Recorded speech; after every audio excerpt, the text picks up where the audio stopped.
What is good, YouTube? Quinway basketball analysis coming to y'all while listening to analysis to give y'all some analysis for this weekend. We're going to start it off with the Cleveland Cavaliers, a team that looks like they're going to be on a path of continuing rebuilding, have a lot of young guys and more young guys that they're still trying to figure out what to do with, what they're going to become, and developing them to becoming something bigger and better than what they are now.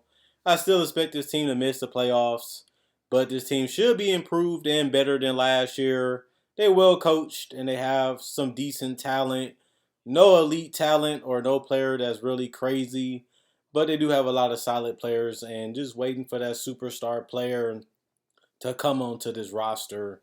But other than that, let's talk about what they have and what they can do this year. So this should be a fun season for the Cavaliers again. Jared Allen, the $20 million man, not really known as an all-star or a superstar player, but is a guy that can rebound, can be an okay shot blocker, and can just be a good screen setter and rim runner. Not elite at anything besides finishing. I'm not the highest or hugest person for Jared Allen, but when you his size and you put up his stats, the numbers speak for themselves. He hasn't been a winning player in his career, even though he did play for Brooklyn, but we didn't really count that just because he wasn't having a significant role on those teams. But he found a home in Cleveland. They wanted him. They traded for him. They paid him and even gave him the years to go with it. But he's only 23. People forget that he's that young and he still does have potential. We'll see what else he grows and develop into in Cleveland. But it seems like they got their franchise center and they're happy with him. Now it's just time to see what he can do with this entire roster. You look at Darius Garland, their point guard of the future. Hasn't really showed that superstar potential, but showed last year that he can be a starter in this league. And I gave him some time and some patience just because he came off an injury and didn't play much in college. So it's going to take him some time to get his footing, his feel for the game. It's just going to take some time to figure things out at the NBA level because he hasn't played basketball in a while. And on top of that, he never played against NBA competition in that type of game and style because it is different in college and high school. But now that he's adjusting, now that he got that year under his belt, I'm expecting him to give me at least 20 and 7. Not asking for nothing crazy, not asking for too much. He has a team where they need some perimeter scoring. He has shown that he can be a shooter. Hasn't shown to be a great or amazing one. But that's where the growth and improvement should come in. They're going to need him to score. They're going to need him to help Colin Sexton and these guys out offensively. And hopefully he can take that leap on the offensive end and just give me a little bit more on that side while still improving and showing his playmaking ability, which he has shown his first 2 years. And I want to see that grow and improve this year. This other guy, number 27, the center, 6'9". I don't know his name and I don't even want to say it just because I won't get it wrong. But I know that he is a hustle muscle guy, athletic, switchable, very strong, and very wide when it comes to length. But he still suffers from not really developing right, really skilled on the offensive end and not really great defensively at the NBA level. Is a guy that can give them that small ball center that gives them mobility and activity. The thing about him is just going to be developing into a guy that can be a rim protector at a high level and also being a good IQ guy, knowing where to be at on the court and how to get the best out of those opportunities when he's in the games. Kevin Love whines a lot, but he's still on the Cavaliers. Hasn't did a trade or a buyout. He's stuck. He got his contract, got his ships, and he's still here. Still can contribute to this team if he buys in and actually wants to play the game the right way. This guy can still give you some double-digit rebounds, can give you 3 to 5 assists, can give you double-digit points when he actually cares and tries. The problem is he doesn't do that anymore for Cleveland. Kind of wonder why he's still on his roster, having did a buyout. But he is worth mentioning because he is going to be playing another season with them so far. And it's just going to be interesting to see what he actually does and if he really does care about playing basketball the right way and just buying into the team and just contributing the best way that he can. Until he does that, I'm not high on Kevin Love, and I don't think he's going to have a huge impact just because he doesn't want to. Lauri Marketing is interesting, a legitimate 7-footer in the NBA, known for his 3-point shooting, known for his lack of rebounding and defensive IQ or care defensively. Another thing that hurts this team is another guy like Lauri Marketing wasn't really crazy of him going to Cleveland. Didn't really think he was the greatest fit. Didn't really think they needed a guy like him, especially because he can't play the three because he's not mobile and athletic enough, and he doesn't really punish switches and mismatches enough to warrant it. So you're going to be basically playing him at center or power forward. But by him not being a great defender or rotation or help defender, you're going to have to play him at the four just because you don't want to be a defensive liability when it comes to helping and protecting the paint. So Lauri Markkanen is a good scorer for his size, can give you spacing for guys like Mobley and also Allen, especially if Kevin Love not going to be on this roster entire season. It makes sense in that sense, but we still have to see if his shooting and scoring is going to be efficient and if he can stay healthy and really produce on the court, and that's something that he hasn't been able to do in years. We know what he's capable of. We know what he can be. We know what he can do. He just haven't been able to do it at all consistently for years. And at this point, he is 24. He still got paid, and he still was wanted by a team. Now it's really just time for him to put up and shut up and see what he can really do on the court and really just produce at a high level. He showed all-star potential, never realized it again. We'll see if he can get back to it this year with a fresh start in Cleveland. Evan Mobley is a guy that's very interesting, a 7-footer, 20 years old, very smart, very nimble, not the physical guy that you want him to be, but he is only 20 years old. Shows promise with shooting ability from three and mid range 2 to 3 years from now. Showed his IQ defensively, able to protect the rim without fouling or doing anything crazy. Not the craziest player, not going to make the most exciting plays, not going to put up the biggest stat numbers, but just a guy that understands how to play the game the right way. Good passer, good screen setter, solid finisher, and just not a guy that forces the issue. His hunger and aggression is going to be something that determines if he's going to be a role player, a complementary player, an all-star player, or a superstar player. He has all the gifts to do it. It just depends on how the team is going to utilize him and how his mentality is going to really keep him away from reaching those statuses. But we'll see. He hasn't even played a game in the NBA, so we can't really evaluate anything at that level just yet. Plus, we don't even know how his minutes and his role going to be on this particular team, as it's completely different than the team he played in college and summer league. We get a sense of how he should be used, but that doesn't mean they're going to use him that way. So we have to wait and see on him. Isaac Okoro showed his physicalness, showed that he can go at the basket, showing more confidence in his mid-range and his three-point game. Still not there yet when it comes to efficiency and consistency, when it comes to being able to get his own shot and create his own shot. But he also is showing that he is going to be more physical and more tough when driving and going to the basket.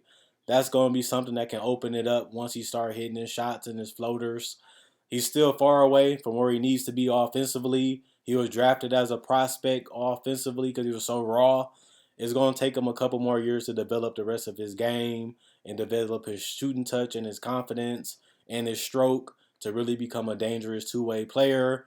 And I don't think his defense was that great. I feel like he was playing out of position, too small, and just couldn't give them enough length and size to defend the threes and the fours. Unfortunately, he had to play it anyway because they don't have no any good wings, so he had to do it anyway. But if he guarded twos, he'll be in a better situation defensively. Maybe we see a little bit more than that. But if you continue to guard three and fours, I just don't see him being great defensively in this league just because he's at a disadvantage. Jetty Osmond is a small forward that can give you some type of shooting. Not a great mid range or a 3-point shooter, but can put it in the basket if you leave him open or don't pay attention to him. He's one of those sneaky guys that can hurt you and also a guy that can disappear. Not the greatest guy, when it comes to talent, but a guy that just comes in and plays his game and doesn't stray too far away from it. This is a solid role player and rotation player, and a guy that you just look at as a guy that's going to give you spot minutes off the bench and can really produce in a certain role given with the talent that's around them and what they're trying to do. Colin Sexton gives them scoring. He really comes in, can light it up, has become a dangerous three-point shooter, whether it's off the dribble a little bit or catch and shoot or just give him the space. He just let it fly in your face. Highly confident, not a great finisher, not the greatest passer. Defense, he has the effort, but it just hasn't translated so far. He is undersized at the shooting guard position as he's only 6'1", and most guards are 6'5" or 6'4". So he loses in that area every time, and he's only 190. Most shooting guards are 200 pounds or higher. So he loses in that regard. That's another reason why that defense hasn't been good, is because they undersized at every position and they lack shooting and spacing. And I don't think they fixed that or solved that this year. But Colin Sexton gives them that, and that's really about it so far in his career. Lamar Stevens, don't really see him having a huge role on this team or a huge impact this season, but he is going to give them depth if they need it or injury occur. Dean Wade, don't really see him being huge on this team. We'll just give them size at the 4 position, rotational talent. Don't really see him having a huge impact in the league for multiple years. But Cleveland is in desperate need for a forward that gives them a little bit of leeway with his contract. And he is a solid rotation player so far, but I don't really see the longevity there. Same with Dylan Windler. Don't really see him being in the league long, but he is a solid guard that has the size when it comes to height, but lacks everything else. Not the most consistent player either. Can see him out of the league in the future. Then you have guys on their roster like Denzel Valentimes.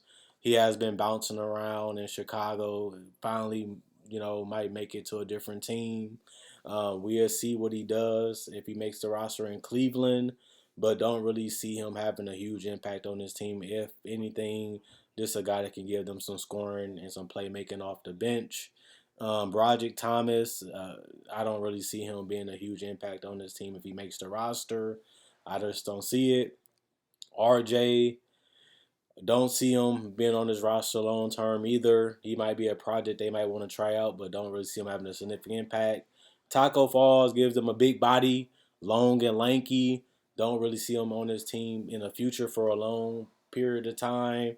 Just a guy that's going to be serviceable, rotation big, and will be off this roster within 2 years or even after this season. And Mitch, I don't really see him making this roster and staying on here long term either. So basically, what I'm saying is they have a lot of guys that don't fit, out of position, not great scorers, trying to be great scorers, and guys that really aren't great in a lot of areas. So they have a lot of projects, a lot of guys that might not even be in the league, and also just a lot of guys that haven't really developed and become what they will be 2 to 3 years from now. So you're looking at a roster where you have a lot of talent and a lot of guys that aren't at the NBA level when it comes to talent that you want to have. But then again, this team should be in a lottery. They will be trying to add a superstar if they lose a lot of games again in the draft. And we just get to see guys like Colin Sexton, Darius Garland, and even guys like Mobley and even Laurie Marketing try to fit and find their identity and see what they're going to be for this team. This team is just all over the place. I don't like the fits. I don't like how they're built on both ends of the court. Now, honestly, I don't even like how they play. This team is going to be tough to watch. This team really don't have an identity. They just don't have a direction, and they still lack that superstar player that makes all of this make sense because they don't really have a player to build around. If you don't really have a player that you're building your team around or a direction that you're trying to go with your team, you're honestly lost because they just have a lot of NBA players on the roster. None of them play well. None of them play well together. None of them will play off each other. And it's kind of just frustrating just seeing this roster honestly built because I don't really understand these signings and I don't really understand what they're doing when they're giving extensions because this team really doesn't gel or even look right even on a roster.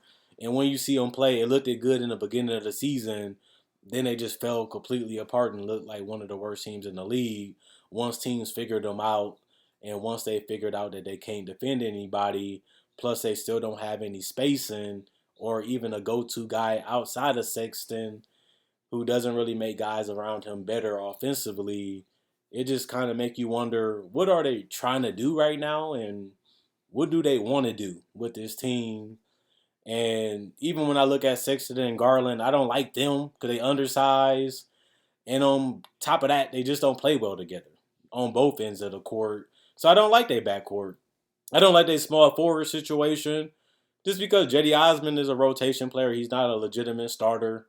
When I look at Isaac Okoro, he's not a great spacer, not a great scorer, and is undersized for the three position at 6'5", so I don't like that either. And even when I look at they bigs, you know Kevin Love is not going to be here. You know that Mobley is 3-4 years away from actually being a legitimate all-star caliber player, even if he can reach that level, which we still have to see. And even when we look at their center position, I'm just lost, man. I don't really even have no real analysis. I'm just gonna keep it real with y'all. I don't like this roster. I don't like what they're doing, and I don't like the direction that they're going in. If you're a Cleveland fan, just if you suck again, just hope that you get a guy with superstar potential. They just lack that. Just give me a shooting guard. Just give me a three. Just give me somebody, Amani Bates or something, that give me hope that maybe one day we can have a franchise changing guy. Colin Sexton is a great player, but he's not that franchise changing guy. He's not that all-star superstar guy. Neither is Jared Allen. Neither is Lauri Markkanen. Neither is Darius Garland. Neither is Isaac Okoro. And until they figure out who their guy is going to be and who they're going to build around, which they don't have right now is what I'm saying, this team is going to continually be in the lottery like they've been since they won the title with LeBron. They've been trying to find that face. They've been trying to find that guy, and they just still don't have it. And until they have that, this team will be lost. And it's just the honest truth. They're going to be out of the playoffs. They're going to be back in the lottery. And they're going to continue rebuilding with the talent that they have until they actually have talent to actually build something special with, which I just don't see right now. Honestly, Cleveland fans, don't smile, don't be happy. This is going to be another bad season. And honestly, you shouldn't have hope for nothing else until y'all actually get something to give y'all hope, which y'all might get if y'all lose a lot of games, which y'all will, in the NBA draft. That's the reality of this season. That's how this season's going to play out. And hopefully y'all get somebody in the draft that can change this whole argument next year. Quinn Wade, basketball analysis. I'm gone. See y'all tomorrow. Enjoy your weekend.